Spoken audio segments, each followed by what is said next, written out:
بسم اللہ الرحمن الرحیم۔ السلام علیکم ورحمۃ اللہ وبرکاتہ۔ اللہ تک پہنچنے کا طریقہ۔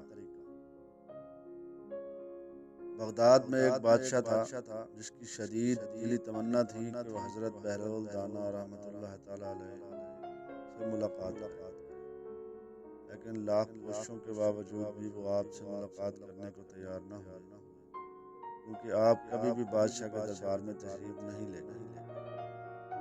ایک دن یوں ہوا، بادشاہ چھت پر بیٹھا تھا، اس نے حضرت بہلول دانا رحمۃ اللہ تعالی علیہ کو شاہی محل کے قریب سے گزرتے دیکھا۔ بادشاہ تھا، بادشاہ نے حکم دیا کہ بہلول دانا کو کمند ڈال کر یعنی جال ڈال کر محل کی چھت پر کھینچ لیا جائے۔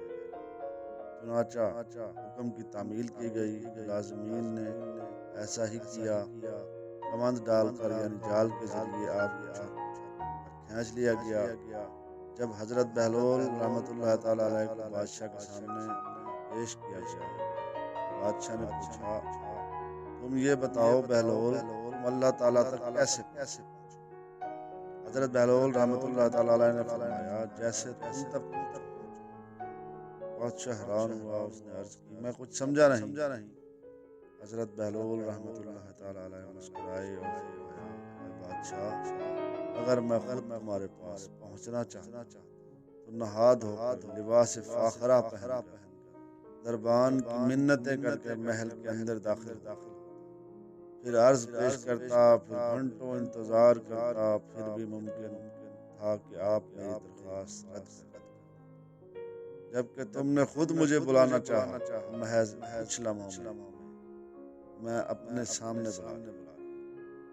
اسی طرح اللہ تعالیٰ کو اپنے بندوں کی کوئی ادا پسند آتی تو اسی وقت قرب کی وہ منزلیں طے کروا دی جاتی جو بڑے بڑے عابدوں کے لیے باعث رشک بن جاتی ہیں۔ رب تعالیٰ ہمیں یہ اچھی عادتیں اپنانے کی توفیق عطا کرے، اپنے رب کا قرب نصیب کرے، کیونکہ انسان انسانیت سے ہے، درد دل کے واسطے پیدا کیا انسان، ورنہ اطاعت کے لیے کم نہ تھے کرو گے۔ برائے مہربانی ہمارے چینل کو لائک ضرور کریں اور اپنے تمام دوستوں سے اس چینل کو سبسکرائب کروائیں۔